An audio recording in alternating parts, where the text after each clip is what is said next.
Ming pushaymonman, afsusdaman. Bu ishlar bo'lishini xohlamadim.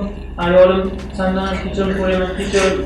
Dunyodagi har bir ota borki, o'z farzandiga hatto tikon kirmasin deya uni balolardan asrab avaylaydi.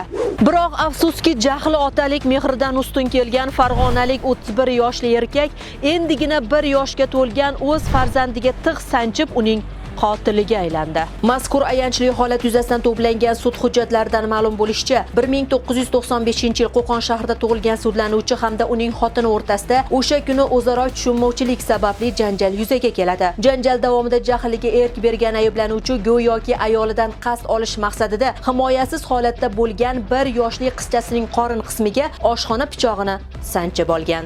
Zudlik bilan shifoxonaga olib borilgan bolakay afsuski ko'rsatilgan tibbiy muolajalarga qaramay kasalxonada vafot etgan. Kechirim so'rayman hammalaringdan. Onajon, kechiringman.